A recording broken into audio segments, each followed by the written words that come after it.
now. Should have done it while Craig.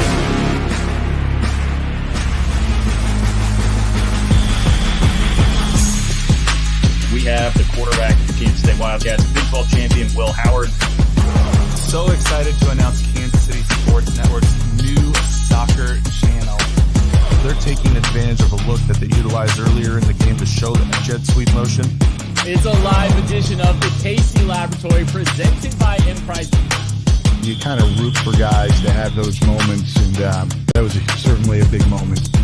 Welcome into Mizzou, that's who your podcast for Missouri Athletics here on KC Sports Network. Welcome, everybody, to the Border War Podcast. Welcome back. Another episode of Ain't No Season Podcast.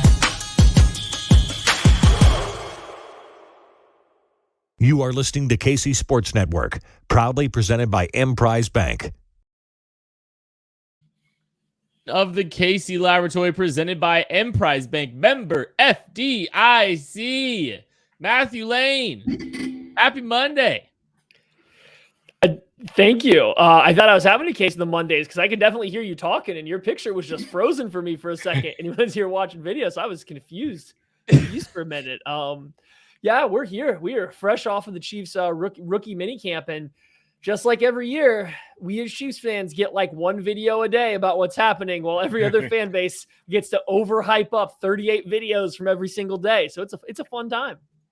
I mean, I love it personally because that one video we get to sit here and watch over and over and over and really truly absorb what Rashee Rice did on that one singular rep and the angles that Keandre Coburn was taking to the play. No, we don't get anything out of camp. That's par for the course from Andy Reid, short of some quotes, which we had plenty today.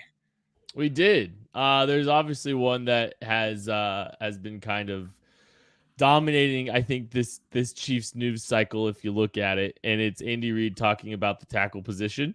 It's kind of funny. It's like, we do this show, we have this whole conversation, on Thursday, and all of a sudden we get confirmation from Andy Reid that to begin OTAs, Donavan Smith will be starting at left tackle. Jawan Taylor will be starting at right tackle to begin the OTA process.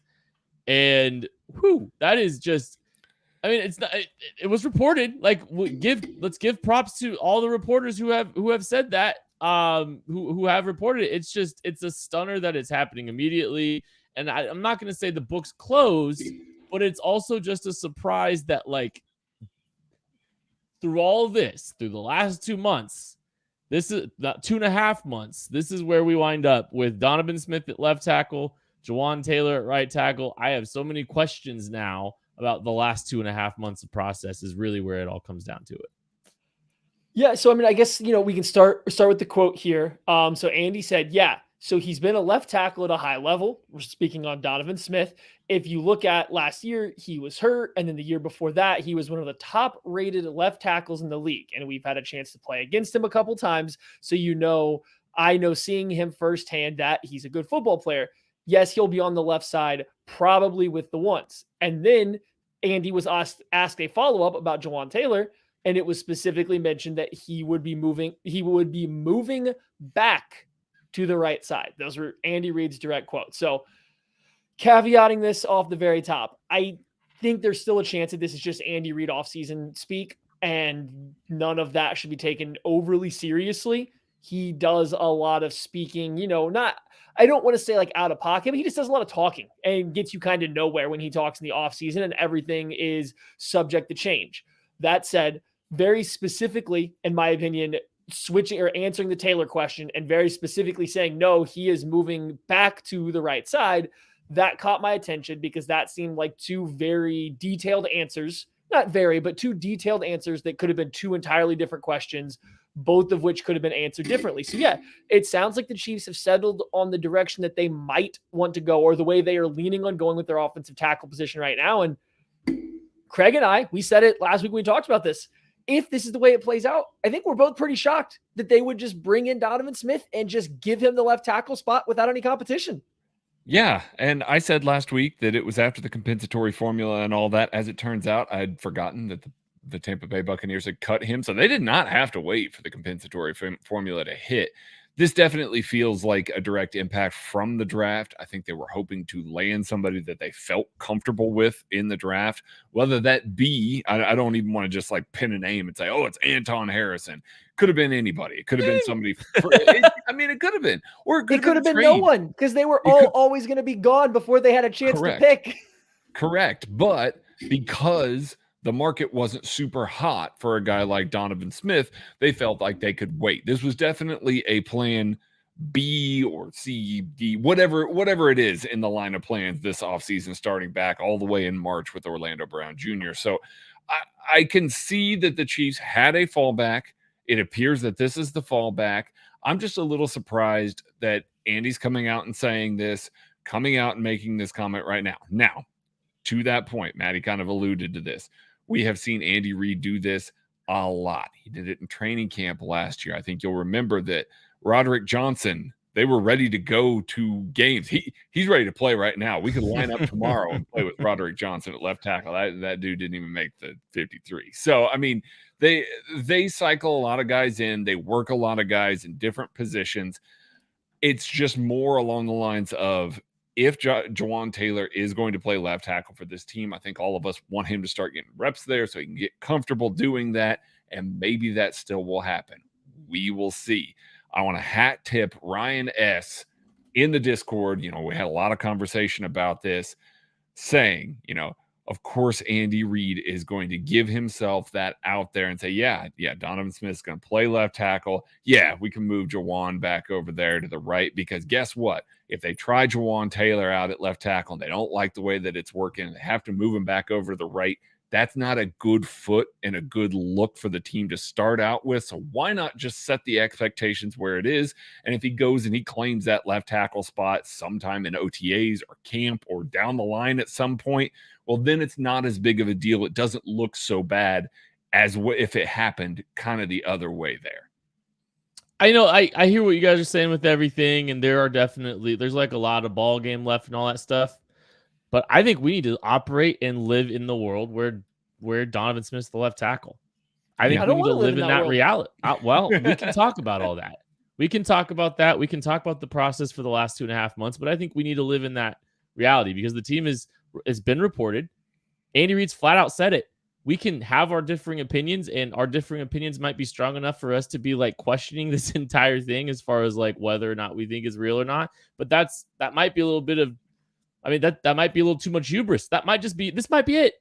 This might be the reality that we're living in, guys. So we should probably operate and have a conversation if that's the case. Let's have that conversation. I want to know how much time Jawaan Taylor spent working at left tackle, or if this was ever real. Let's start there. Because, I mean, you sign a guy for $20 million and you jerk him around a little bit and have him work at left tackle, only to say, nah, we're just going to move you back to right tackle. We're going to sign a guy that got cut by the Tampa Bay Buccaneers. We're going to pay him $4 million guaranteed up to $9 million, and then he's just going to be the left tackle, and we're just going to go from there. So, like, I think that's the first question for me, I guess, is, like, how much time was Jawaan Taylor really spending working on his footwork at left tackle? Because if he was spending a lot of time, I'm a little disappointed. The process to me seems like maybe you said, Craig, maybe Donovan Smith was a late addition to this plan, because if Jawaan Taylor spent any serious amount of time working at left tackle, that's a wasted offseason. That's some wasted time and opportunity that he has trying to learn the left side, if there was never any intentions of moving him over there.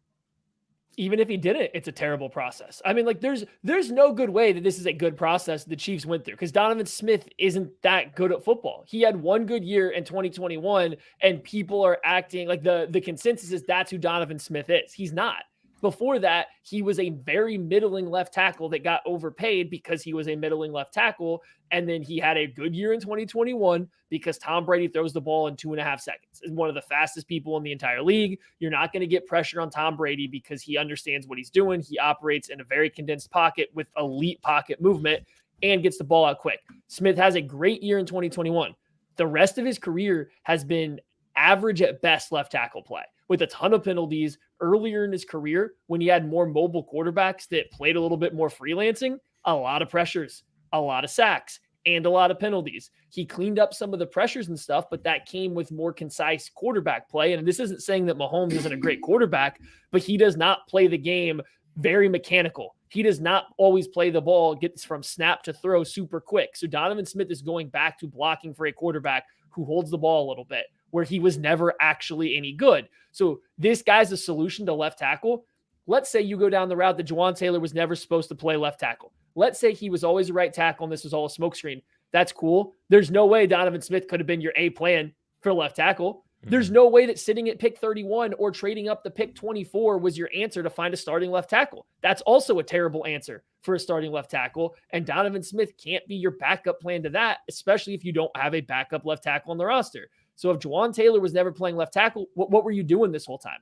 What were your other options for left tackle that you could never get going to where you settle on Donovan Smith as his completely uncontested starting left tackle with zero competition on the roster behind him? If that's in fact the way they went, like the whole process doesn't make sense. I don't disagree with any of that. It definitely feels like they had plans for another edition. Again, I talked about how them paying Juwan Taylor $20 million, which is right tackle money. I know that there's a lot of conversation going on right now about left tackle and all of that. Man, Ryan Ramczyk don't care about that. Yeah, Juwan Taylor makes right what the rest of the top right tackles are making. And he's a top right tackle. So let's look at it from that perspective. You want to tell me that this team went in and said, hey, listen, we are going to firm up one side. We are going to get somebody that we can trust on an island because we just got done playing with Andrew Wiley and Orlando Brown Jr. that we had to offer help to both guys. And we had to offer a decent amount of help to both guys, especially against speed rushers. You want to tell me that you can say, okay, we're going to allow Juwan Taylor to play his natural right side. We're going to have him be able to cover that on an island, play by himself. We need a guy, just any guy on either side that we can count on to do that. He is going to not only not cost us a whole bunch of assets to trade for him like a Laramie Tunsil would, and we can pay him basically right what the rest of the good right tackles are making, which he's a good right tackle. We'll figure out left tackle at some point in the season, whether that be another guy that we can add during the cut downs, whether that be somebody that we feel comfortable with in the draft, or whether that be Donovan Smith after the draft, because we know what his market's going to be. We know what it is there, and we're going to hope that we can add some left tackle depth and just count on constantly being able to offer him chip help with Jet McKinnon, constantly being able to line up a tight end off of his shoulder like a Noah Gray or a Blake Bell, and try and allow the Chiefs to say, okay, listen, we know Donovan Smith isn't ideal. That's not the ideal candidate over there, but at least we don't have to worry at all about the right side of this, and we can try and just focus help in one direction while we know the rest of our four can play on an island, can man up, one-on-one block pretty much anybody in the league, that's not a crazy superstar, and that our offense will be better because of it. I'm not saying that that's exactly what's going to happen, but I can see the logic and the pathway to get to this scenario right here. I want to expand a little bit more on that right after this. Thanks for listening to KC Sports Network. Make sure you download our new app. Find it on the App Store or Google Play. Just search KC Sports Network. Entertain, educate, inform. KC Sports Network. Hit that like button, hit that subscribe button, take a drink if you participate. All right, so Craig, you were saying, you're kind of just talking about the logic around maybe what arrived to Donovan Smith and Donovan Smith playing the left tackle position. So I agree with a lot of the thought process that you kind of have there. And I do think I want to add the caveat to all of this, that this tackle market stunk. This was a bad tackle market. This was a bad left tackle market. The Chiefs did not want to pay Orlando Brown what he wanted, and they were right not to, because guess what? Absolutely nobody had any desire to sniff what Orlando Brown Jr. thought he was worth. And good on him for getting a little bit of money from the Cincinnati Bengals. But the Chiefs played that move right and were disciplined with Orlando Brown Jr.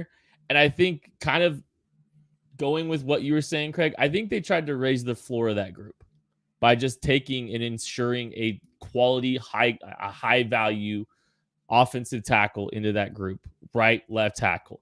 They spent a lot of time saying, well, Juwan Taylor's the left tackle. They want to get left tackle figured out. They want to do that. But they were flirting with tackles in the draft. They were flirting with them. They were flirting with Darnell Wright. They were flirting with Anton Harrison. I believe both of those guys came in for top 30, as did Broderick Jones. I mean, they were in plain daylight looking at the tackle position, even though they had Juwan Taylor. So there had to be at least some flexibility to this plan in their mind. Regardless, it's Juwan Taylor or bust. It's Juwan Taylor we think can play left tackle, and if we can get one of these offensive linemen, one of these left tackles, that's great. We'll roll with that. Then we'll have our bookends figured out. So I in a terrible class, in a terrible free agency class. I mean, I'm not upset that the Chiefs went and grabbed the best tackle they thought they felt they could get with Juwan Taylor, who fits that. Like, that makes a ton of sense. It's just the left tackle part. The dominoes that fall from saying, all right, we think Donovan Smith's the left tackle for this football team. The dominoes that fall from that and the questions that stem from that are what are really interesting to me personally. So, yeah, I like what they did. I like that they raised the floor. But let's look at the rest of the moves. Wanya Morris, right tackle.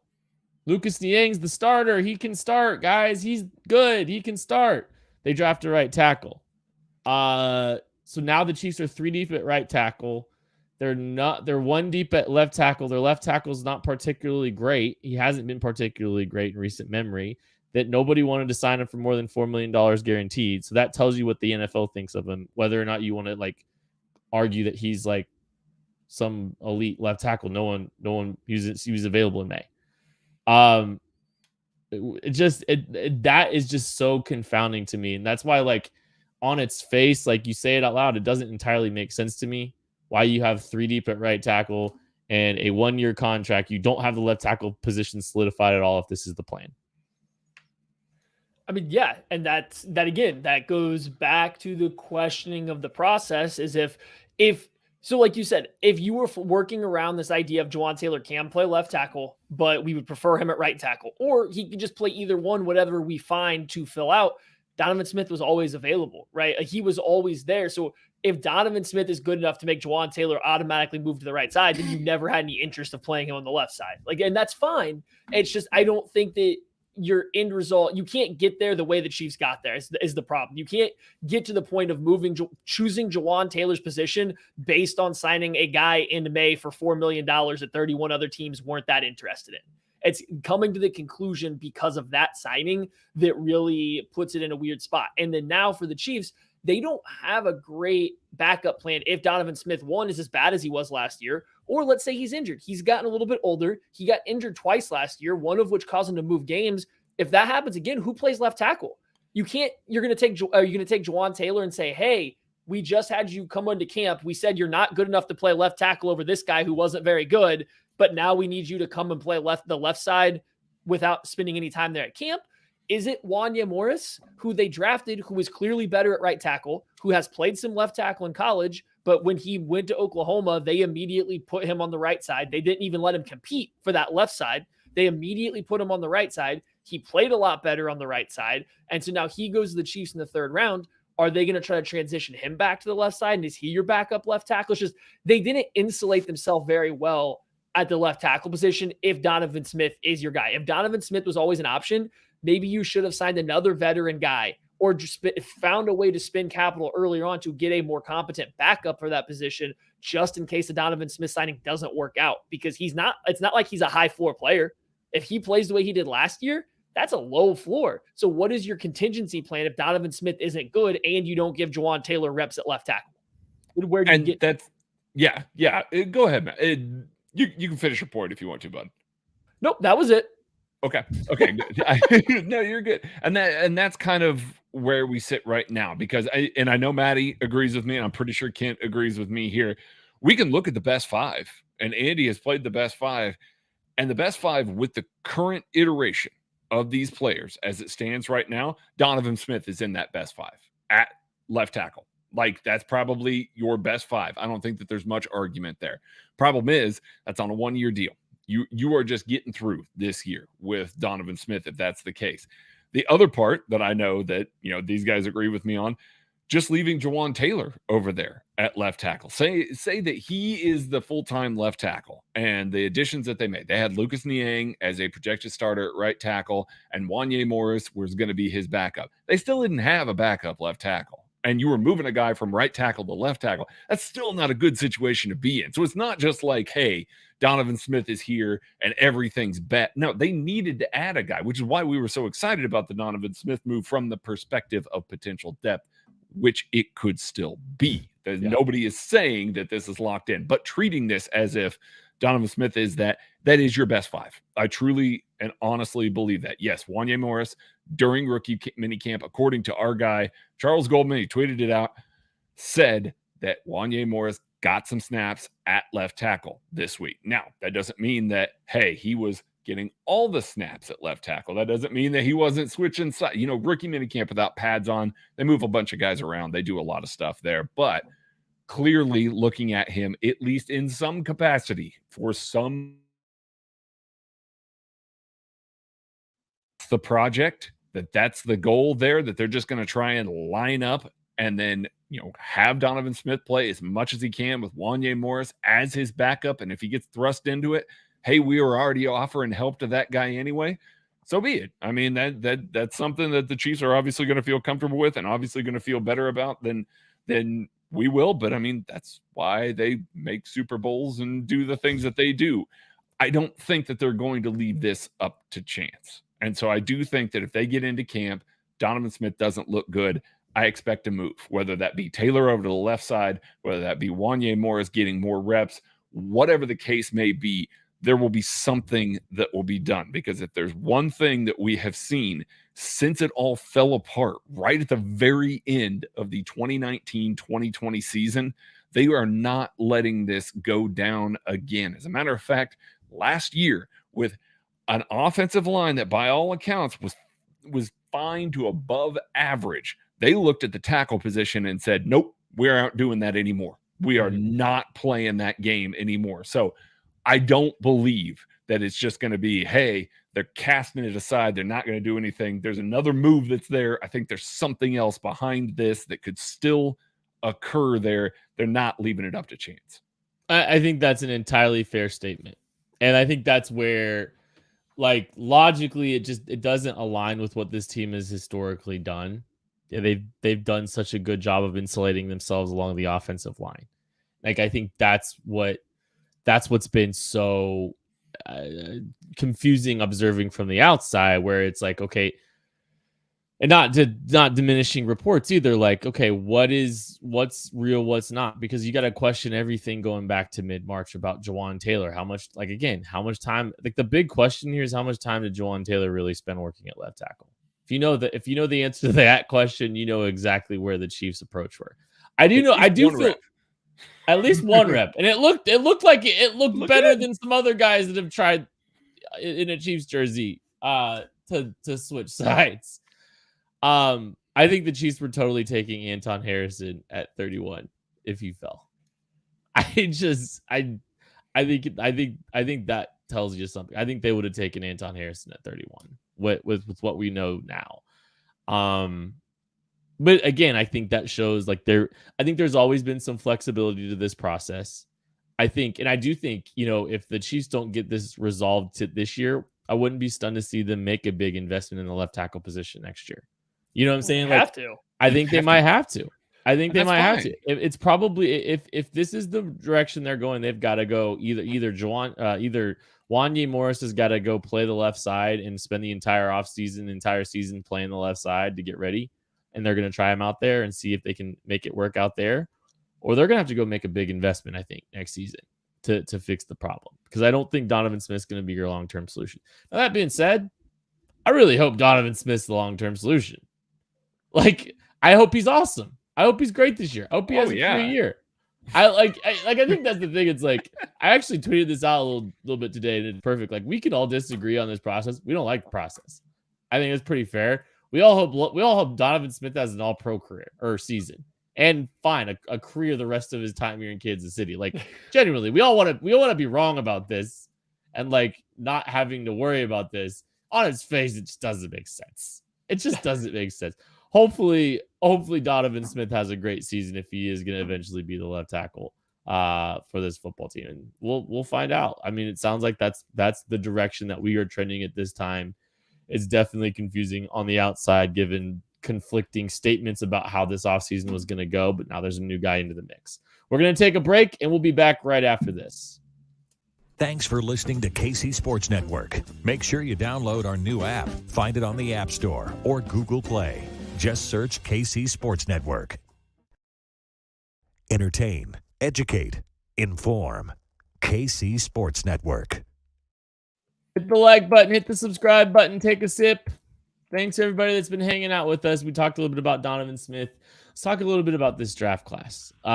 We've all started writing some articles, obviously about some of these prospects, some of these players as they're coming.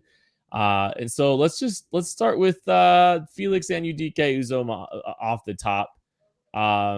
Craig, I believe you wrote that article, correct? Yes, sir, I did. Thanks for reading, buddy. Yeah.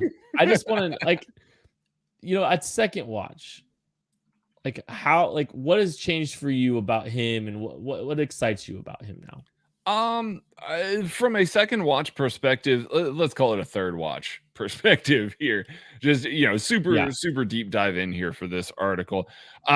Not a ton has changed. If anything, I may have moved his ceiling a little bit higher. I really, truly do believe that he has, ridiculous burst, ridiculous bend. That his ankle flexibility is special. Like the way that he can corner at 7 or 8 yards and meet the quarterback at the top of his drop, combined with the burst, you put those two things together and it is truly special. When he gets his hands involved and he's able to align from the outside, I know there's a lot of caveats there. I'll get to why on all of those, but when he's aligned to the outside and he gets to use his hands and all that comes together, it's some of the cleanest reps that you're going to see. Crisp, absolutely top-notch stuff from a defensive end in this class. So I probably raised his ceiling up a little bit higher.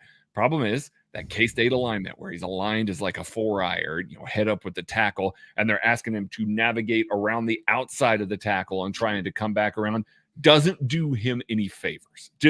Absolutely doesn't do him any favors. And it doesn't do him any favors in the run game either, when the tackle can just basically stand up, reach across, and lock him up immediately without him being able to put some of that burst and explosion into some of these rushes when he's trying to control or hold two gaps there. So aligning him to the outside, getting him to be able to do some of that stuff is going to help some of that. And then getting him to work with Joe Cullen, getting him to learn how to use the hands a little bit, lock out, use his arms, put together some of the rush moves that are there. You see him on tape. It's just sporadic. I don't know that there's a full plan to it.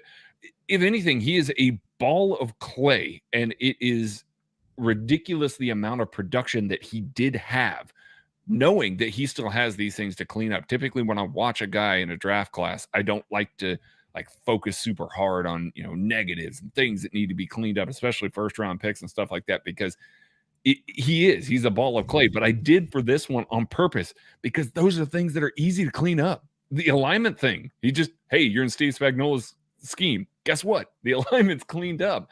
You get to work with Joe Cullen. You're probably going to get better with your hands. Those things he's going to be able to hit his ceiling far better than I think that, maybe I thought even beforehand after watching some of that stuff, because of that burst, bend, the explosion. I'm now ranting about this man, but I truly believe that he has the chance to have multiple double-digit sack seasons during his rookie contract. Wow. It just may not be year one, because he may have to take a little time to work some of that out. Okay, so if I'd ask a question here in that, if this is a guy that can have multiple double-digit sack seasons as a rookie, which is very rare, how come he was available at pick 31? Because there's so much to work out. There really is so much to work out. And the frame may be maxed out. I don't know. He's talked about this profusely, watched during the pandemic, Kayvon Thibodeau, Chase Young, tried to sculpt his body kind of in the way that they are. So there is a little bit of hip tightness. I think the Chiefs are going to try and work his body a little bit more, trying to loosen up the hips. The ankle flexion is still good. That's all good. And there is plenty that you're going to have to teach him from the technique standpoint. Now, Chiefs have one of the best defensive line coaches in the league. And so I think that if you're looking at this and you're looking at a guy, team sitting in the teens, early 20s that are looking at a guy like this and saying, okay, I got to choose between, Miles Murphy that has the Brett Venables coaching already in him. So I've got the floor, kind of where it is here, playing against the kind of competition that he was, or Nolan Smith or, whoever, trying to make that choice versus a guy like FAU who you can just say, hey, listen, we're banking on our coaching staff. Like we know where the things that he's got to learn. He's a good hard worker. We believe that he can learn all this stuff, and we're just going to hand him over to one of the best defensive line coaches in the league. Maybe some other teams don't have the same faith in their coaching staff to maximize a player like that. So if let's say that Felix doesn't pan out and get close to his ceiling, what would be the reason why? Like, why does he not pan out and get to his ceiling and becomes, 50% of what you think his ceiling might be? Oh, it's purely technique based, because I think that he's still got the potential. I mean, we saw it in college. We saw him wreck plays just simply kind of by putting his head down and running through guys, splitting a gap, just kind of creating havoc with his athletic traits. So, short of an injury or something like that, it's that he doesn't pick up the technique, that he doesn't learn some of the things that Joe Cullen or whoever the veteran that's going to come in eventually and on this defensive line is going to teach him. I think in that instance, that would be the impetus to kind of stop him there from learning and growing in that. I mean, by all accounts, sharp guy, picks things up really well, high football character. So I don't know that that's a likely scenario, but I think that would be the scenario that may prevent him from seeing the ceiling. All right, I got a question now. Let me jump in here. Sure. Who has the higher floor? Felix Anudike-Uzomah or George Karlaftis? Ooh, George Karlaftis. I think George Karlaftis has the higher floor. I just think that he got to see. I don't, Purdue is what it is there.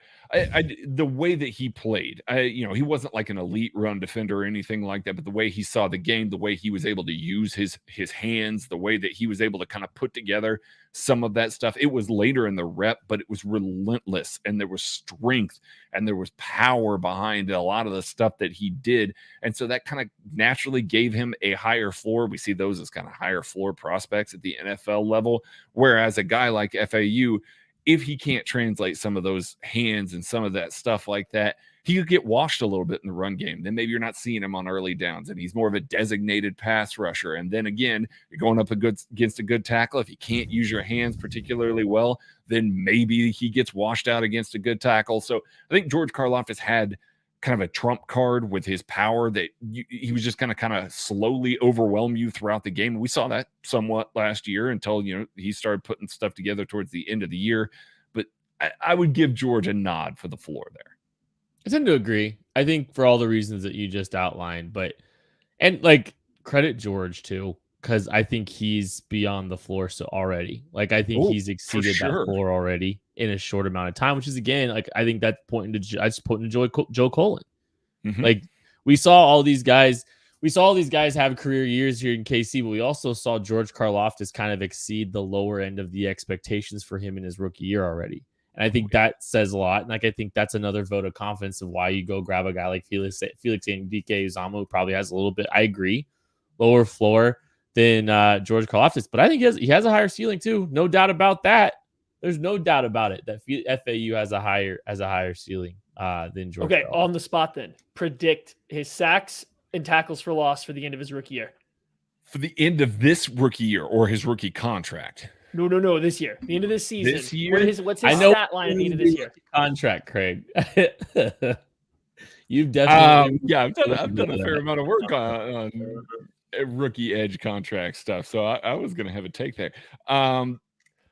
You know what, man, that's going to be tough because if they add another vet, I think he will be kind of relegated to that second string, like running with Mike Dana, running as a designated pass rusher. And I think he'll come on strong towards the end of the year. I'll say 4.5 sacks year one, and let's call it another 3.5 sack or tackles for loss. Okay. And that's a good year. I mean, I know people are going to listen to that and be like, "Oh, well, no, that's a really good year, especially when he steps up from that in year 2."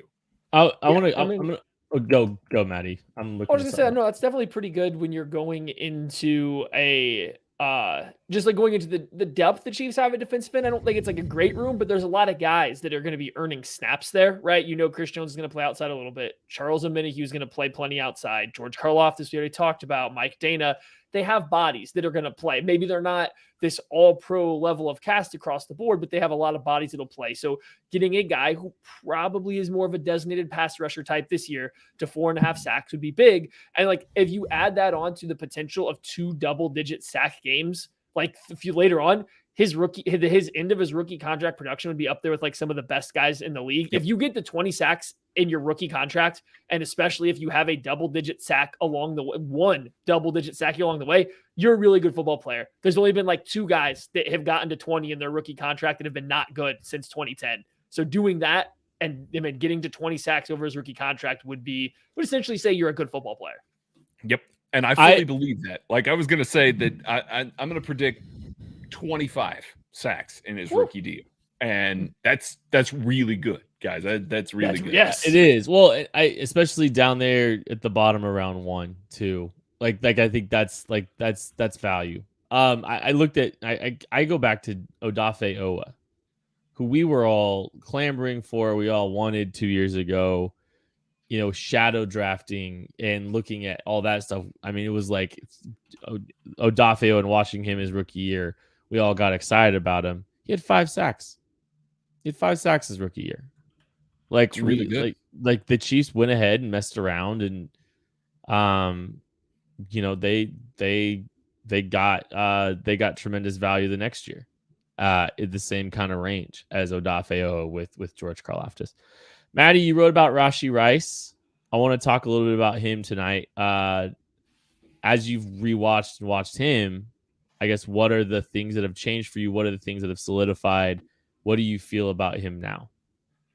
Yeah, similar to Craig. You know, we watched him before the draft, and then you watch him the night of the draft, and you come back and watch him again with like a fresh mindset a little bit after, and try to see where your opinion has changed and where it hasn't. And I don't know, to be straight honest, I don't think my opinion of what he is as a player has changed. I just think that the farther away you get from the draft, the farther away you get from being scared about the type of prospect that he is as a wide receiver, that you start to see the path to win. So, I mean, to be very candid, people that watch the live draft show know that I wasn't a fan of the pick. And I don't think any of us love the pick, but like the concept was guys that don't separate in college don't usually pan out in the NFL. And that's not changing. That's still very much the concern. And everything with Rice in terms of not panning out in the NFL is going to stem entirely around the fact that he struggles to create separation. He's not overly creative with his route running. His hips are a little stiff. He doesn't always explode in or out of breaks. Like there's issues that mean that he can't separate. But sometimes it just doesn't matter. Sometimes his technique at the catch point is amazing. And like that's not always just high pointing the ball. Sometimes it's just stepping on a DB's toes so that when he turns, they're off balance. Sometimes it's forcing a DB to hold them because he's already pushing them backwards or sideways and they have to hold or they're going to fall down and it's not likely to be called. Sometimes it's working back to the football, boxing them out. Like he has a lot of different ways he wins at the catch point. He routinely then attacks the ball away from his frame. So you see a very clear path to him being a contested catch ball winner, like not the same type of player, but like a T. Higgins is, like a Michael Crabtree was, like a TJ Houshmandzadeh was. Like there's numerous guys that win without creating separation in the NFL, but that's how it won't work. And that's still very evident in his game. I know he played this last year with a broken toe or turf toe. It depends on where you hear about the injury.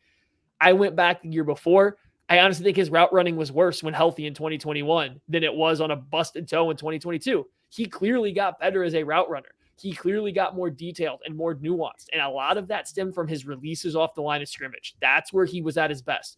When he came off the line of scrimmage with a plan, when he came off the line of scrimmage, attacking a defensive back, putting them on their heels and making them react to him, it didn't matter if he was a little sluggish in and out of his breaks. It didn't matter if he wasn't the most fluent with his feet or if he didn't have a ton of, sauce at the top of his stem, he still was able to get enough space for the football to come in and then make the catch. When he struggled was when his release wasn't as good. And sometimes that was the toe injury and he just couldn't explode.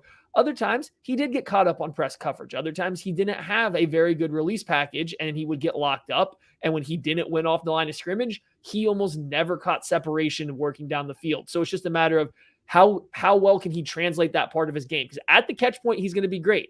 I think he showed promise on his releases. I just wonder how he's going to work throughout his route stem. And so there's a clear path. It's just which way is he going to go? Is he going to be the guy that breaks the mold? Because if he does, I think there's a pretty high ceiling. Or is he going to be one of those guys that kind of washes out because he can't get away from guys at the top of his route? Well, and Maddie, I want to ask you this because, like, I think when we're framing all these things is like, and a couple of things, like we spend a lot of time looking about what's going to keep, it's like almost risk assessment. What's going to keep this guy from being able to achieve in the National Football League? But I guess, like, what's the range here? Like, when we sit in here, we're talking about if he's still not able to separate consistently, there's still a somewhat of a role for him in an NFL offense. There's still a role for him in Kansas City. What does the low end look like if he's not able to create as much consistent separation? A smaller version of Hakeem Butler. I mean, like, people want to say because he's a Chief and because Patrick Mahomes vouched for him or because the Chiefs liked him that he can't fail. But, I mean, we've seen guys that can't create separation in the NFL fail all the time. If he gets to the NFL and he can't cut it in terms of creating separation, and then the physicality or the athleticism step up from SMU to the NFL is overwhelming, he can Hakeem Butler it where he ends up having to go to a lower level of competition, and maybe he can still dominate there like Butler had did to the XFL, right? Like, when you're a better athlete than everybody else, you can dominate despite not creating separation all the time or being the most nuanced player.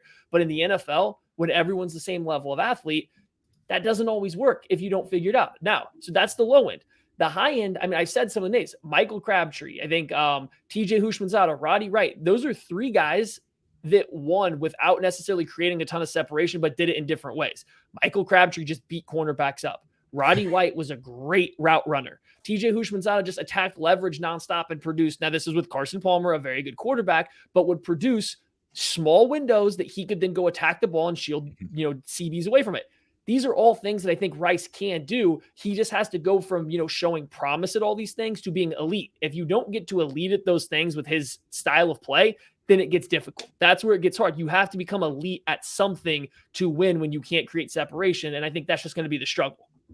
All right, Maddie, you're talking about man coverage. That's the focus there, obviously. Yes. His zone beating is some of the best in this class. Pretty good.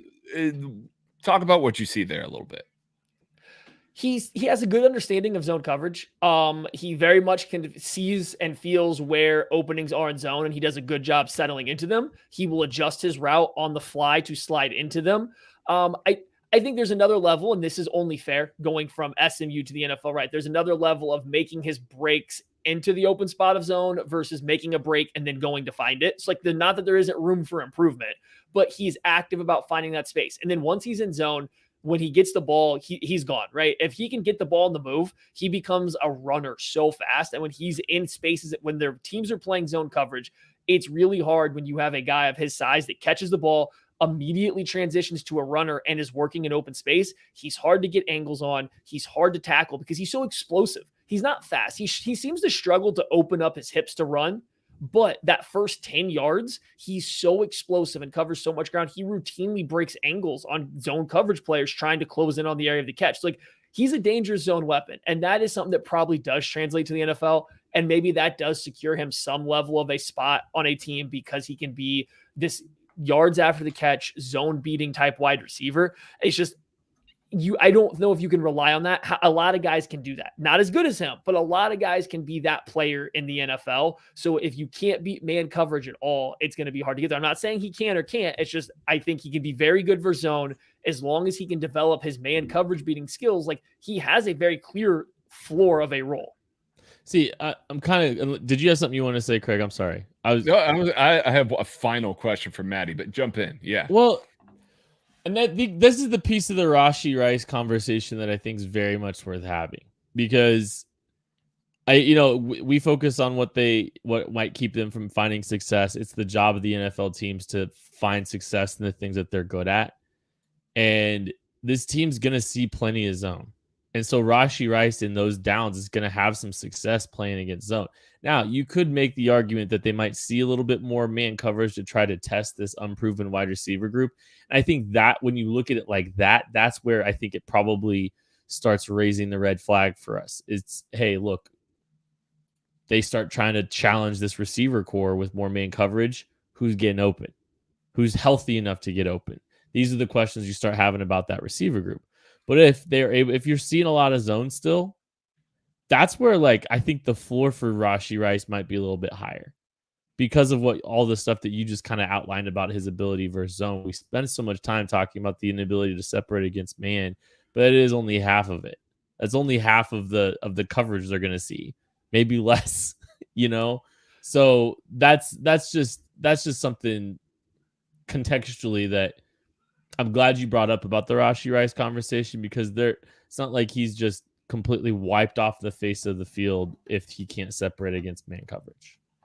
No, you're definitely not taken off, and it's definitely worth keeping in mind. It's just how many players survive in the NFL when they can only beat zone and not beat man. Plenty of man beating only wide receivers and tight ends exist. You don't have that many players that only specialize in beating zone, because you can teach a lot of guys how to do that. You can't always teach guys to beat man coverage. So if you want to survive in the NFL, you've got to be able to beat man coverage.